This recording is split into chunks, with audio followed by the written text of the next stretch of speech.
ጨክኜ እንደማላደርገው ስለምታውቅ ለማርታ መናገሩ አይቀርም። ናታን፣ ከዛ በፊት ግን እኔ ለማርታ መናገር አለብኝ። የነገን ደግሞ ፈጣሪ ያውቃል። እሺ አባዬ፣ ችግር የለም። ደግሞ ስለ ዳጣ አወራለሁ ብዬ እኮ በዚህ ጭንቀት ላይ ሆኜ ረሳሁት።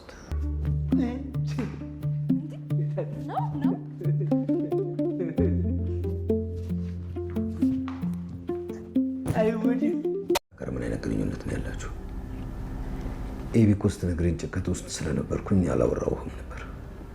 ኧረ አባዬ ምንም አይደለም። ቀልድ አይደለም ናታን፣ ይሄ ትልቅ ቁም ነገር ነው። ቆይ የፍቅር ግንኙነት ጀምራችኋል? ኧረ አንተ ወደ ናታን፣ አንተ ጥሩ ልጅ ነህ። ከዳጣም ከአቢጌልም የተሻልክ ልጅ ነህ። ፍቅር እንደዚህ እንደሚወራው ቀላል ነገር አይደለም። ፍቅር ማለት የትዳር ጥንስስ ነው። ልጆችን የሚያፈራ የትልቅ ቤት መሰረት የሚጣልበት ነው። አዎ አባዬ ያውቃለሁ፣ ይገባኛል። ቀለል አድርገህ ማየት የለብህም። ወዳሃት ነው? ቆይ ግን ዳጣን ወዳሃት ነው? ኧረ አባዬ አትፍራኝ ናታን፣ አትፍራኝ፣ ንገረኝ እንጂ እኔ እኮ ማስፈራባት አይደለሁም። ደሞስ ጉዴን ከአንተ በላይ ማን ያውቃል? ንገረኝ። አባዬ አንተ ጠንካራና ጽኑ አባት ነው። እንደ አባትም ቁጣ እጅግ ያስፈራል፣ ምክርህም አንገት ያስደፋል። የፊትህም ገጽታ ሞገሱ አልተለዩ። የለም ናታን፣ አለ አይደል ከመጣች ጊዜ አንስቶ ልጅ መሆኗን ሳላቅ መጀመሪያ ላይ ደስ ብላኝ ነበር። ልጅ መሆኗን ካወቅክ በኋላ ስሜቴን ለመደበቅ ሞክሬያለሁ። ግን ዳጣ ነፃነቷና ሌላው ነገሯ ተጨምሮ ከቀን ወደ ቀን ስሜቴ እንዲጨምር አደረገ እንጂ መተው አልቻልኩም። ሰላም ቤተሰብ፣ እንዴት ናችሁ? ሰላም ናችሁ ወይ? አለን እግዚአብሔር ይመስገን። ስራ ጤና ሁሉ ሰላም ከኔ ጋር ምንም አይልም። እንኳን አደረሳችሁ ለአባታችን ለአብርሃሙ ስላሴ አመታዊ በዓል። ዛሬ የአመት ነው ይከብራል፣ ሐምሌ 5 ማለት ነው። ዛሬ ብዙ ታምራቶች ያደረገበት ቀን ነው። በአብርሃም ድንኳን ቤት አባታችን አብርሃም ልጅ የለውም ነበረ። ልጅ የተበሰረችበት ሳራ እናታችን ሳራ ልጅ ያበሰሩበት ቀን ነው። ለአብርሃሙ የተገለጡበት ቀን ነው። ዛሬ የአብርሃምን ቤት የባረከበት ቀን ነው ማለት ነው። እንግዲህ የአብርሃምን ቤት የባረከ አምላክ የኛንም ህይወት ይባርክልን። ሰላሙን፣ ፍቅሩን፣ ደስታውን ያላብሰን። ለሀገራችን ሰላሙን ይደልልን። በእውነት ነገር ሀገራችን ሰላም ሲሆን ነው እኛም ሰላም የምንሆነው። ሀገር ሰላም ካልሆነ እኛ ምንም ብንሰራ ምንም ብንለወጥ ሰላማችን የሀገራችን ነውና ለሀገራችን ሰላምን ያሰማን ያብሰለልን። እንግዲህ አባታችን ዛሬ ብዙ ታምራቶች ያደረገበት ነው። አባ ጊዮርጊስ ዘጋስጫም ዛሬ ይከብራል። ወይኔ በመድኃኔዓለም ስም እና ዛሬ በጣም ደስ የሚል በዓል እያሳለፍ ነው። ከእናንተስ ጋር እንዴት ነበር በዓል? ምን እየመሰለ ነው? ለዛሬ አመት በሰላም በፍቅር በደስታ ከነሞላ ቤተሰቦቻችን ከነ ጓደኞቻችን ለዛሬ አመት ያበቃን። በእውነቱ ነገር እኛም ጭንቀን እናፍቃታለንና ጭንቀን እንመኛታለንና ጭንቀን እንጓጓላታለንና ከኃጢአት በስተቀር የልባችንን መሻት ፈጽሞን ለሀገራችን እኛንም ያበቃን በደጁና በአውደ ምሕረቱ ቁመን ለመባረክ ያበቃን እና እንግዲህ ቤተሰብ በጣም ደስ የሚል በዓል እያሳለፍን ነው። እንግዲህ ያው በብቸኝነትም ቢሆን ያው ዞሮ ዞሮ ግን ይከፋል ውዶች፣ እውነት በጣም ነው የሚከፋው። በዓል ሲደርስ ሁሉ ነገር ሲል የበዓሉ መዓዛ ሁሉ ነገር ይከፋልና ለሀገራችን እኛንም ያብቃን ነው የምንለው። ቤተሰብ አረ ላይክ፣ ሼር፣ ሰብስክራይብ ያደረጋችሁ ያበረታቱኝ።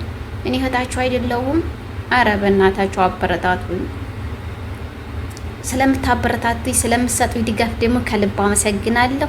ሼር፣ ላይክ፣ ሰብስክራይብ ያደረጋችሁ የምታበረታቱኝ እመቤቴ ድንግል ማርያም እናንተንም ከፊት ከኋላ ከቀኝ ከግራ ጠብቅልኝ። የማታደርጉ ደግሞ ውዶችዬ አድርጉኝ። ላይክ፣ ሼር፣ ሰብስክራይብ አድርጉኝ እያልኩ በትህትና እጠይቃችኋለሁ። እንግዲህ በጣም ደስ የሚል ጊዜ እያሳለፍ ከዚህ በመቀጠል ላይክ፣ ሼር፣ ሰብስክራይብ እያደረጋችሁ ውዶችዬ አበረታቱኝ። አረ በእናታችሁ አበረታቱኝ። ከምር ምን ችግር አለው? እህታችሁ አይደለሁ? ዛሬ እውነቱን ተናግሯል ማለት ነው ናታን ለጋሽ ደረጀ እውነቱን ያለውን ነገር ነግሮታል ማለት ነው። እኔ እኮ አንተ ባትኖር ምን ይውጠኝ ነበር፣ ከስንት ፈተና ወጣኸኝ። ግብናዬን ሁሉ እኮ ላንተ ነው የምነግርህ ናታን፣ ሌላ የምነግርህ ማንም ነገር የለም። ስለምትረዳኝም ሁሉ ነገር ስለምታደርግልኝ ለአንተ ብቻ ነው የምናገረው እያለ ነበረ ሲነግረው የነበረው። አባዬ ይሄ እኮ አያስፈልግም፣ ግዴታዬ ነው። ምንም ነገር የሚያስፈልግ ነገር የለም።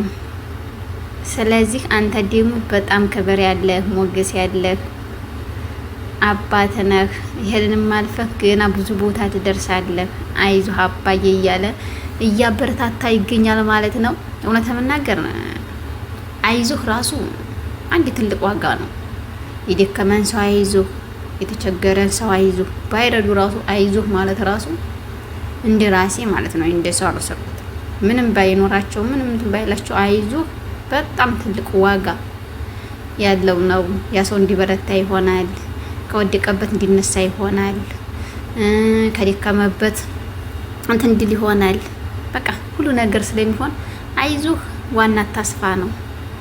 እግዚአብሔርን ተስፋ እንደምናደርግ ሁሉ አይዞህም በጣም ተስፋ ይሆናል። ነገ ሌላ ቀን እናያለን፣ ይሄም ቀን ያልፋል ማለት በጣም ትልቅ ዋጋ አለውና እሱም እንደዛ እያለ እያበረታታ ይገኛል ጋሽ ደረጀ።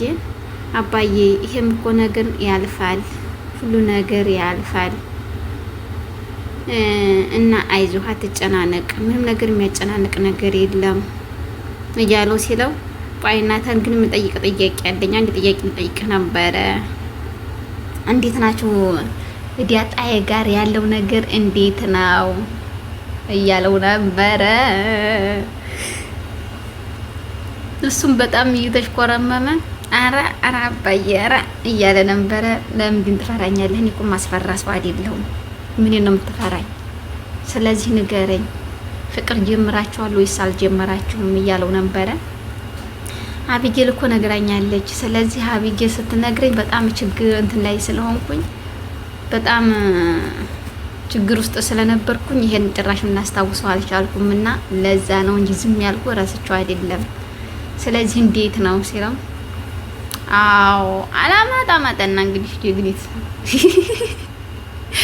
አዎ ወዳታለሁ፣ አፈቅራታለሁ።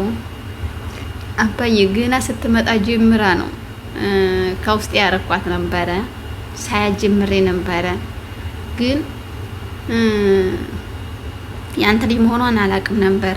ያንተ ልጅ ከሆነች በኋላ ደግሞ በጣም እንትን አለኝና ስሜቴን ለመከልከል ለመደበቅ አሰብኩ። ያንንም ሳስብ ግን ሊሳካልኝም አልቻለም። በቃ ከቀን ቀን እየጨመረብኝ ሲሄድ ምንም ማድረግ አልችልም። እንደዚህ ሁኛለሁ አባዬ ግን ይቅርታ እያለው ነበረ። ምንም ይቅርታ አያስፈልግም ቢያጣ ግን እኮ ያንተ አኮንህም እያለው ልዩና ካያረግ ማለት ነው። ምን ያክል ፍቅር እንዲያላቸው፣ ምን ያክል ክብር እንዲያላቸው። በፍቅር ነው ወይስ በዘበኑ ወንዲ ነው የምትወዳት እያለው ነበረ። ከምር እንዲያው ሳቄን የመጣው ማለት ነው። ኧረ አባዬ እንደዛ አይደለም፣ ምን እንደ ዘመኑ አይደለም። እኔ ለትዳር ነው የምፈልጋት እንጂ ዝም ብሎ አይደለም፣ እንደ ዘመኖቹ አይደለም። ምክንያቱም ዳጣ ለኔ ትልቅ ቦታ አላት፣ በውስጤ ትልቅ ቦታ ያላት እሷ ነች እያለው ነበረ። እሺ በቃ እንደዛ ከሆነ እኔ ምንም አልላችሁም፣ ምንም የምላችሁ ነገር የለም።